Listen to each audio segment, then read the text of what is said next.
ചെയ്യുന്ന കാര്യങ്ങളെ കുറിച്ച് പറഞ്ഞു. ഇനി അതിന്റെ ചില ശാഖകളൊന്ന് നോക്കാം.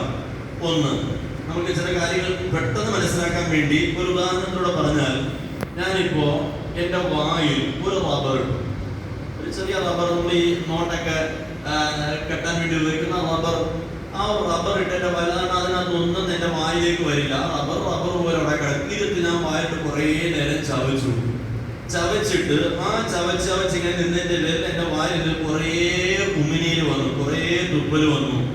അവസാനം ഏതാണ്ട് ഒരു 1/2 ഗ്ലാസ് തുപ്പൽ എന്റെ വായിൽ വന്നു. ഈ തുപ്പുനീര് ഒന്നിച്ച് ഞാൻ ഇറക്കി. എന്റെ നോമ്പ് മുറിയില്ല.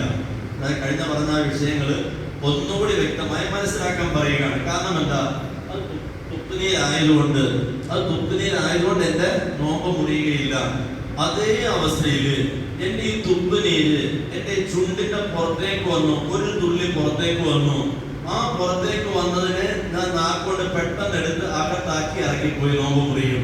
എന്ന് പറഞ്ഞാൽ വായുടെ പരിധിക്കുള്ളിൽ എന്റെ തുപ്പുനീര് അതിനുള്ളിൽ നിൽക്കുന്ന ആ തുപ്പുനീര് ഇറക്കി എന്നതിന്റെ പേര് നോമ്പ് മുറിയില്ല. പക്ഷെ കഫം ഒരൽപ്പം പോലും ഇറക്കരുത്, അത് നോമ്പും മുറിയും.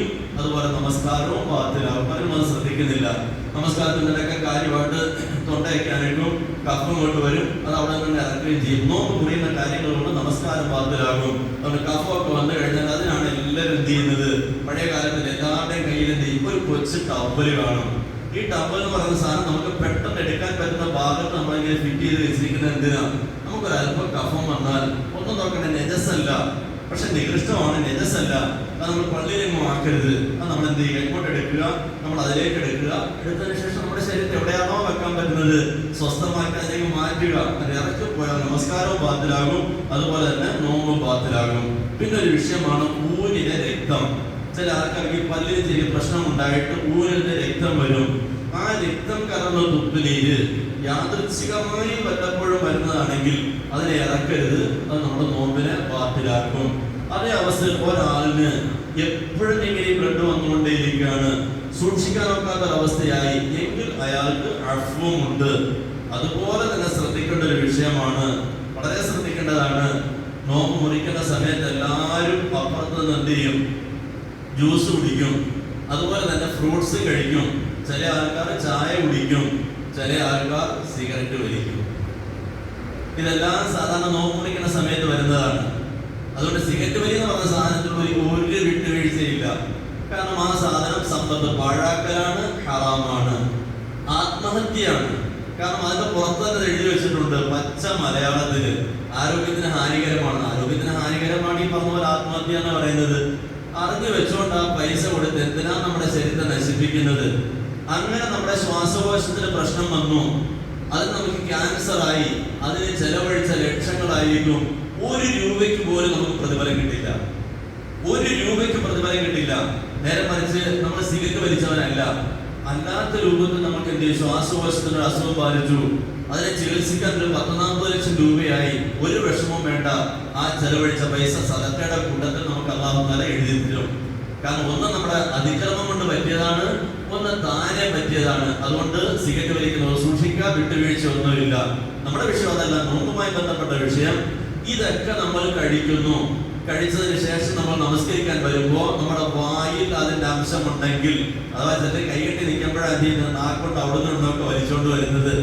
ഇതിന്റെ അംശം എന്തെങ്കിലും ഉണ്ട് എങ്കിൽ നമ്മുടെ നമസ്കാരവും പാത്തിലാകും. അതുപോലെ തന്നെ വെളുപ്പിന് ഇടയത്താഴത്തിന് കഴിച്ചതിന്റെ അംശം നമ്മുടെ നാക്കിലുണ്ട്. ചായ കുടിച്ചു, നമ്മൾ നാക്ക് നല്ലതുപോലെ വടിച്ച് വൃത്തിയാക്കിയില്ല, നാക്ക് വടിക്കാത്തതിന്റെ പേരിൽ നാക്കിലുണ്ടാകുന്ന ഒരു വഴുവഴുപ്പുണ്ട്. അതിനകത്ത് ഈ ചായയുടെ അംശം കയറി നിന്നു, അത് കലർന്നിട്ട് തുപ്പുനീരായി. അത് നമ്മൾ ഇറക്കി കഴിഞ്ഞാൽ നോമ്പ് മുറിഞ്ഞു പോകും. മുറുക്കുന്നവരും ശ്രദ്ധിക്കുക. ഒരു പെട്ടെന്ന്, ഞാൻ സാധാരണ മുമ്പൊക്കെ എല്ലാം പറഞ്ഞിട്ടുണ്ട്, നമ്മൾ ആത്മപരിശോധന നടത്താം. നമ്മുടെ തുപ്പുനീര് കലർന്നതാണോ അല്ലേന്ന് അറിയാം. അതെന്ത് ചെയ്താൽ മതി? ഒരു വെള്ള നോട്ടീസ് പേപ്പർ എടുത്താൽ മതി. ഇവിടെ നോട്ടീസ് എടുക്കുക. എടുത്തതിന് ശേഷം ഇങ്ങനെ നമ്മൾ ഉള്ളോട്ടൊന്ന് പിടിച്ചതിന് ശേഷം മുറുക്കിയ ഒരാള് വാ ഒക്കെ വൃത്തിയായിട്ട് ബ്രഷ് ചെയ്ത ആളാ ഒന്ന് പിടിച്ചിട്ട് എന്ത് ചെയ്തു? ഈ നോട്ടീസ് പേപ്പറിലേക്ക് ഒന്ന് തുപ്പുക. അതിനകത്ത് എന്തെങ്കിലും ഒരു ചുമപ്പ് വരുന്നുണ്ടോ? ആ ചുമപ്പുള്ള അവസ്ഥയിൽ നീ നിസ്കരിച്ച നിസ്കാരവും പാത്തിലാണ്, നോമ്പും പാത്തിലാണ്. കാരണം തുപ്പുനീര് പകർന്നിട്ടുണ്ട്. കയ്യിൽ നിൽക്കുന്ന പൈസ കൊടുത്തിട്ട് ആരും കടിക്കുന്ന പട്ടിയെ വാങ്ങരുത്, വളരെ സൂക്ഷിക്കുക. അത് കഴിഞ്ഞിട്ട് പിന്നെ അടുത്തത് വായിൽ ചില ആൾക്കാർ ഇവിടെ കിടന്നിട്ട് ഇങ്ങനെ ഇന്നലെ മോളെ കിടന്ന് പറയാൻ വസ്വാസാകുന്നുണ്ട്. ആ സൈസ് വസ്വാസിന്റെ ആവശ്യം വേണ്ട. പൊതു എടുത്തിട്ട് അവരെന്ത് ചെയ്യുക, ദുആയൊക്കെ കഴിഞ്ഞ് അങ്ങോട്ട് മാറി എന്നിട്ട് ഇതിനോട്ട് ഭയങ്കര പിടിക്കുന്നു. എന്തിന്? പൊതു എടുത്തപ്പോ വാവ് പിടിച്ച വെള്ളം വായിലായി. ആ വെള്ളം എങ്ങാണ്ട് ഇറങ്ങി പോകുമോ എന്ന് ഭയന്നിട്ട് അവർ വല്ലാതെ കഷ്ടപ്പെട്ടിട്ട് തുപ്പി. ഞാൻ ചെന്തു പറ്റുമോ അമ്മ? അതെ, ഞാൻ പൊതു എടുത്തപ്പോ ആ വെള്ളമില്ലേ, ആ വെള്ളം തുപ്പുനീരുമായിട്ട് കലർന്നെങ്ങാണ്ട് ഇറങ്ങിപ്പോയാ പാടുപെടണ്ട. കൃത്യമായി നമുക്ക് പറഞ്ഞിട്ടുണ്ട്, വായിൽ വെള്ളം കുപ്പിച്ചതിന്റെ പേരിൽ വന്ന ആ ഉള്ളതോട് തുപ്പി പിന്നെ ഒരു അംശം വരും വെള്ളത്തിൻ്റെത്. ആ അംശത്തിന്റെ പേരിൽ നിങ്ങൾ എന്ത് ചെയ്യണ്ട, കഷ്ടപ്പെടേണ്ട. അതൊന്നും പ്രശ്നമുള്ളതല്ല. അതേ അവസ്ഥയിൽ ശ്രദ്ധിക്കാനുള്ള ഒന്നുണ്ട്. മഴ സമയത്ത് നമ്മൾ നോമ്പ് പിടിച്ചോണ്ട് ബൈക്ക് ഓടിക്കുന്നു. ആ ബൈക്ക് ഓടിക്കുന്ന സമയത്ത് നമ്മുടെ മുഖത്തേക്ക് വെള്ളം വന്ന് വീഴും. അത് ചിലപ്പോൾ നമ്മുടെ ചുണ്ടിൽ വരും. സാധാരണ നമ്മൾ ചെയ്യുന്നുണ്ടല്ലോ, ഇങ്ങനെ എന്ത് ചെയ്യും, എടുക്കും, താഴത്തെ ചുണ്ടോണ്ട് എടുക്കും. അങ്ങനെ എടുത്ത് ഒരു തുള്ളി അകത്തേക്ക് പോയാൽ അത് നോമ്പിനെ മുറിക്കുന്നത്. അവിടെ വായ്ക്കുള്ളിൽ പ്രശ്നമില്ല, തൊണ്ടയടിയിലേക്ക് പോയാൽ അത് നോമ്പിനെ മുറിക്കുന്നതാണ്. ഇൻഷാ അല്ലാഹ് നമുക്ക് ബാക്കി അടുത്ത ക്ലാസ്സിൽ ചർച്ച ചെയ്യാം. അല്ലാഹു സുബ്ഹാനഹു വ തആല കാര്യങ്ങളൊക്കെ വേണ്ടതുപോലെ മനസ്സിലാക്കി പ്രവർത്തിക്കാൻ തൗഫീഖ് നൽകി അനുഗ്രഹിക്കുമാറാകട്ടെ. പ്രത്യേകിച്ച് അല്ലാഹു തആല അഹങ്കാരത്തെ തൊട്ട് നമ്മളെ എല്ലാം കാക്കുമാറാകട്ടെ. നാളെ റബ്ബിന്റെ മുമ്പിൽ പോയി നാണം കിട്ടുന്ന അവസ്ഥ വരാതെ അല്ലാഹു കാത്തിരക്ഷിക്കുമാറാകട്ടെ. അൽഹംദുലില്ലാഹി റബ്ബിൽ ആലമീൻ. സുബ്ഹാനല്ലാഹി വ ബിഹംദിഹി സുബ്ഹാനകല്ലാഹുമ്മ വ ബിഹംദിക അശ്ഹദു അൻ ലാ ഇലാഹ ഇല്ലാ അൻത അസ്തഗ്ഫിറുക